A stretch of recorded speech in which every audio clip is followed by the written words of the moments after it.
Estamos en una transmisión especial de la Semana de la Construcción, el principal evento de la Cámara Chilena de la Construcción que se está llevando acá a cabo en el Metropolitan. Y quien está dueño de casa, de anfitrión, es el presidente de la Cámara Chilena de la Construcción, Alfredo Echavarría, quien se encuentra hoy con nosotros. Alfredo, un gusto tenerlo nuevamente aquí en nuestro estudio móvil de Mercado Central. ¿Cómo está? Muchas gracias, Gabriela. Muy contentos aquí iniciando nuestra celebración de los 75 años. ¿Verdad? Porque además coincide justamente con el aniversario. Y este año el evento tiene el lema El valor de construir un Chile en acción. ¿Se está construyendo ese Chile en acción? ¿Se están moviendo los engranajes? Bueno, creemos que sí, yo creo que siempre está el espíritu de todos de tener un país mejor, pero hemos notado, y sobre todo por todo el plan de reconstrucción, el proyecto de ley del plan de reconstrucción, que hay muchas medidas de las que hemos venido pidiendo hace tiempo, que creemos que realmente apuntan a solucionar las graves crisis que tenemos, sobre todo la habitacional y baja inversión en infraestructura y en vivienda en los últimos 15 años.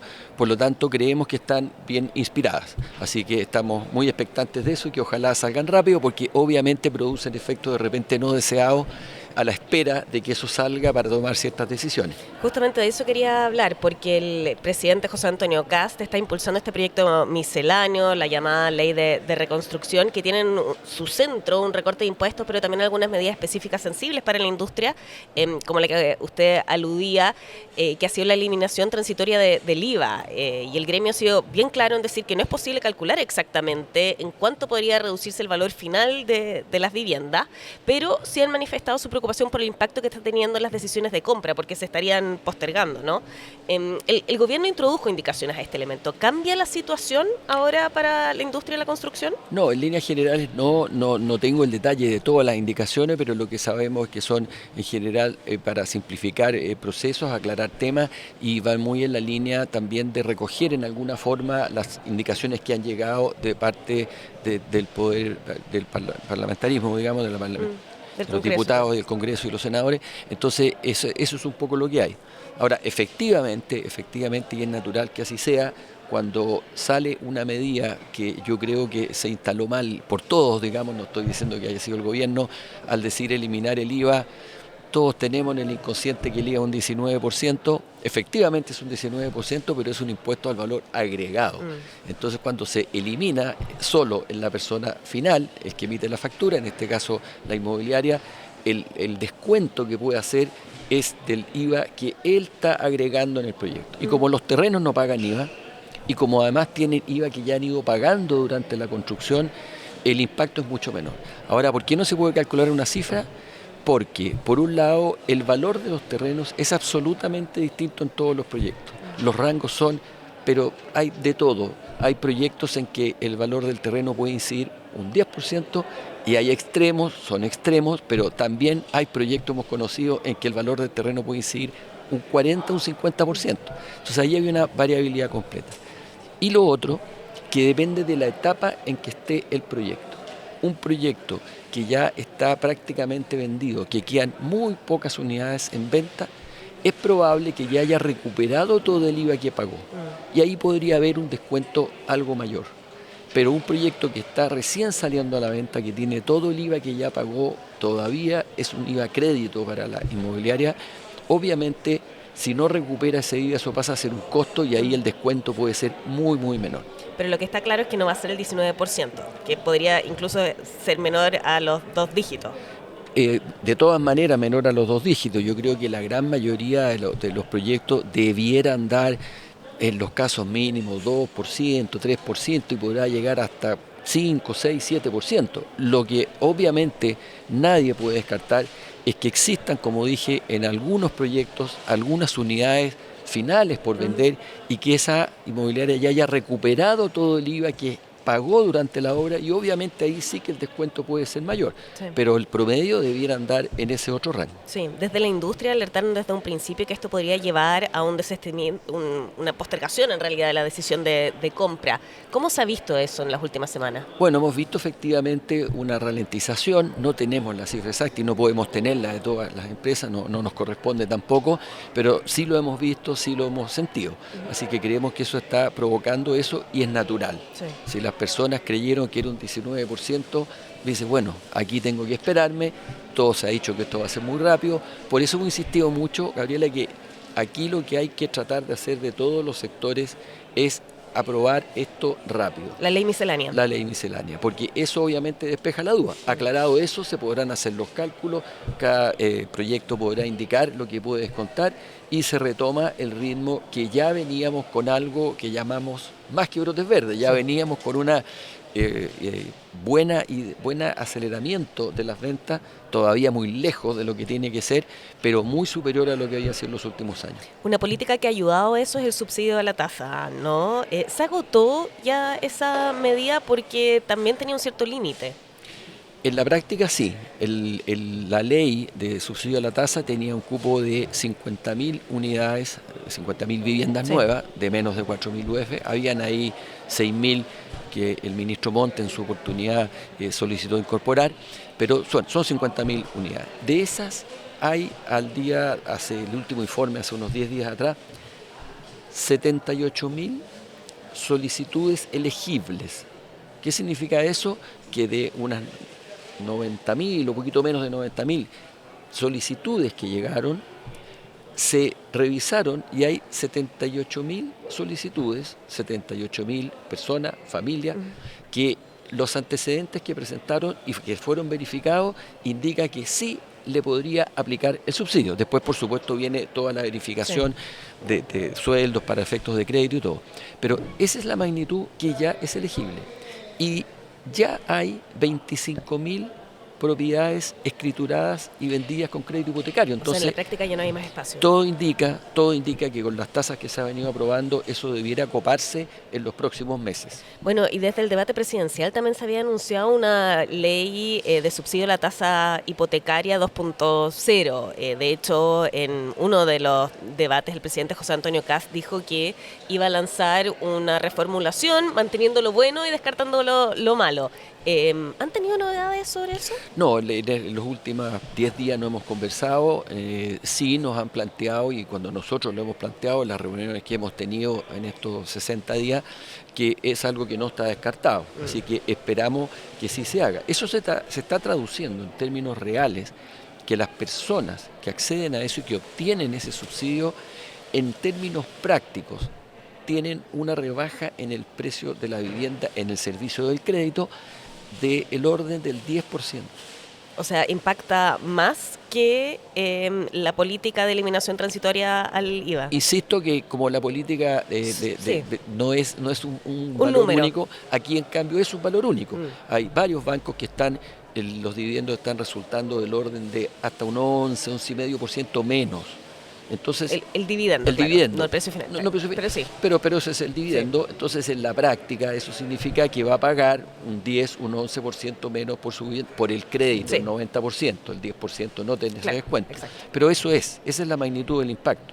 Entonces por eso creemos que es una medida que debiera mantenerse, extenderse y por supuesto puede ser, no hay ninguna contradicción, complementaria con la ley de disminución del IVA. Bueno, esperamos al presidente José Antonio Kast justamente en esta jornada aquí en el evento a ver si tenemos novedades. ¿Esperen eso también? Esperamos nosotros, no sé si va a anunciar esas novedades aquí, pero por lo menos nosotros estamos haciendo ver nuestro punto de vista. Claro, estamos conversando con el presidente de la Cámara Chilena de la Construcción, Alfredo Echavarría, en esta semana de la construcción. Bueno, la industria es responsable aproximadamente del 8% de los empleos en nuestro país. Lo digo y pongo este dato sobre la mesa porque es un tema central también en la ley miscelánea y el crédito tributario del empleo ha sido bastante criticado por el alto costo y el bajo o nulo impacto que tendría en el crecimiento y en las nuevas contrataciones. ¿Cómo lo ven desde el sector? Bueno, a ver, primero en el sector tenemos muy poco empleo con esos rangos de sueldo. El sector construcción, el sector formal construcción, que es el que representamos mayoritariamente, tanto de las empresas matrices, empresas subcontratistas, es puro empleo formal. La informalidad en la construcción no está en las empresas, no está en los gremios, está en general en la microempresa que hace una ampliación en una casa, ahí puede haber algo de informalidad. Y los niveles de sueldo que están en nuestro sector, en general, están muy por sobre el mínimo y también bastante por sobre, en general, el rango superior al cual esto aplica. Así que vemos ahí, puede haber algún efecto, pero marginal en cuanto a la cantidad de gente que contratamos. Así que eso por un lado. Sí. Ahora, en términos generales, se ve una buena medida, porque yo creo que el mejor efecto de esto es incentivar disminuir la informalidad. Los sueldos muy bajos que están informales, ahí a la empresa, a la pyme, que pueda contratarlo formalmente, prácticamente con el subsidio, sobre todo para el rango inferior, prácticamente recupera, no sé, 70-80% de las leyes sociales. Entonces, con un muy bajo costo, formaliza a la persona. Y eso es muy bueno para el sistema. Pero es para mantener los empleos, no es para crear puestos nuevos. Para los dos. Sí. Así está por lo menos el proyecto que se envió. Claro, pero tiene mayor peso en la mantención. En cuanto al costo, obviamente tiene mayor peso en la mantención. Ahí habrá que ver qué es lo que sale, no sé, eso está obviamente en discusión, pero y efectivamente tiene un costo elevado. Pero también, ojo, que cada persona que uno formaliza, si bien hay un costo, en muchos casos ese costo igual está. Me explico, una persona que esté en la informalidad, obviamente tiene derecho a atención de salud. Será FONASA nivel A, pero tiene derecho. Pero nadie está pagando por eso, lo paga el Estado. Al formalizarlo, se va a pagar el 7% de la cotización de salud al Estado. Entonces, o sea, se libera eso. Esos 7% que igual el Estado tiene que pagarlo cuando tiene que atender a la persona, ahora va a haber una incorporación. Entonces hay también efectos de segunda vuelta, diremos, de dinero, en el caso de la formalización, que va a entrar para el fondo de pensiones de la persona, que de nuevo, si no lo tiene, en 20, 30 años más, el Estado tiene que salir a pagarle la PGU, o como se llame en ese momento. Entonces hay efectos también que considerar. No es solo decir este es el costo, una buena parte de ese costo se incorpora al sistema, que si no, el Estado lo tiene que gastar igual. El gobierno, de todas maneras, en paralelo, está formando una mesa de reactivación del empleo. ¿Cuál debiese ser ahí la principal medida? Yo sé que no hay una bala de plata, en realidad, para reactivar el empleo, sería muy simplista, pero ¿qué es lo central que se debiese abordar? Yo creo que hay una bala de plata. A ver. Es el crecimiento. Cuando el país creció a las tasas que creció 2 décadas atrás, por más de 20 años, la cesantía era baja, costaba encontrar personas. Cuando hay crecimiento económico general, no estoy hablando del sector construcción, en general se demandan más puestos de trabajo, hay más actividad, hay más movimiento. Eso es la solución al problema. Entonces hay una bala de plata. Obviamente es una bala difícil de disparar, hay que prepararse mucho, hay que tener muchas cosas que concurran. Por eso creemos que lo que está en el proyecto de ley está, y por otras medidas, no solo en el proyecto de ley de reconstrucción, hay muchas cosas que van en esa línea. Sí. Ahora, el proyecto de reconstrucción tiene como centro este recorte en la tasa corporativa del 27 al 23%, junto con otros elementos como acelerar los permisos, que ha sido un tema muy central también para el gremio. ¿Se está abordando ahí de manera correcta? A nuestro juicio, sí. Obviamente hay que ver los impactos que esto tenga fiscales, porque estamos en una situación muy complicada fiscalmente, no tenemos capacidad para seguir creciendo el déficit fiscal. Hoy día ya estamos hoy día pagando más de 4.000 millones de dólares en intereses al año. Sí, por eso lo pregunto. Sí, eso es una brutalidad. Entonces no podemos seguir aumentando la deuda y el déficit fiscal. Por eso, de nuevo, cuando hay crecimiento, hay mayores ingresos. Efectivamente, una baja de impuesto corporativo genera una disminución de eso, pero hay un impacto reactivador. Eso está comprobado. Todos los países del mundo, y Chile fue en sentido contrario hace 15 años atrás cuando empezó a subir los impuestos, lo ven. Estamos con unas tasas de crecimiento hoy día, el mismo Latinoamérica, en la parte baja. En la parte baja. Entonces hay que mirar eso para ver ese efecto. Obviamente habrá que pasar alguna situación, se podrá ver si sea gradual la disminución, pero va en la línea que está yendo todo el mundo, los países que están creciendo. Ahora, el gran tema, como decía usted, era en este minuto, bueno, usted mencionaba la deuda, pero es el costo total del proyecto, que podría hacer efectivamente crecer la deuda, porque la compensación no va a ser de inmediata. De hecho, desde el gobierno también han reconocido que el efecto por lo menos hasta el 2031 va a ser negativo. Es decir, vamos a tener menos plata en nuestras arcadas fiscales, la situación fiscal va a ser más complicada. ¿Eso le entrega una señal de mayor incertidumbre o le podría poner un freno también a la construcción? Bueno, evidentemente, insisto, si las medidas, no estoy diciendo que esté todo, esto hay que, es el poder, el Congreso el que tiene que revisar, en fin, y ver todas las cifras. El Consejo Fiscal Autónomo también ya señaló su parecer, han salido del otro lado gente que dice que ahí faltan algunos análisis que hacer.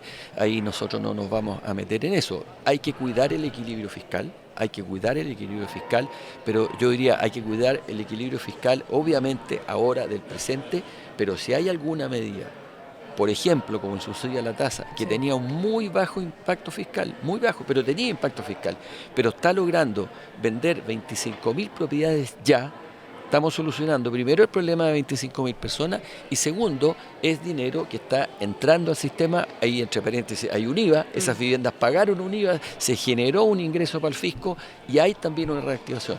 Hay que mirarlo en el mediano plazo el efecto de todas estas medidas. Sí, a propósito de plazos, la discusión también se proyectaba que iba a ser compleja, pero se ha vuelto más compleja todavía de lo que se pensaba con el ingreso de alrededor de 1.500 indicaciones por parte de los parlamentarios, otras indicaciones sustituidas del gobierno para poder hacer frente a esa revisión.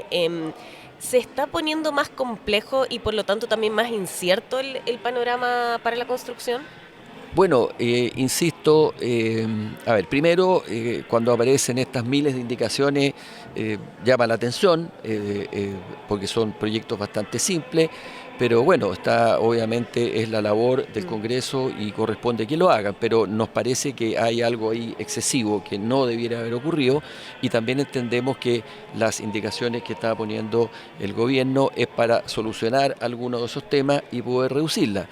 Nosotros pedimos, y lo hemos insistido el primer día, que haya la mayor celeridad posible, porque precisamente muchas decisiones están a la espera que esto se concrete. Entonces, eso es lo que hay que hacer para poder reactivar. Están las condiciones. Se necesita construir más vivienda, en el caso que estábamos hablando de vivienda, y muchísimas viviendas. Están los permisos de construcción otorgados para partir. Son proyectos que pueden partir de inmediato, pero hay que despejar estas incertidumbres, y no todas, siempre actuamos en incertidumbre en nuestro sector, pero despejar al menos las más grandes. Claro. Alfredo Echavarría, presidente de la Cámara Chilena de la Construcción, muchas gracias por habernos acompañado aquí en nuestro estudio móvil de Pauta en Mercado Central. Muchas gracias, Gabriela. Que esté muy bien. Muy buenos días. Gracias. Buenos días.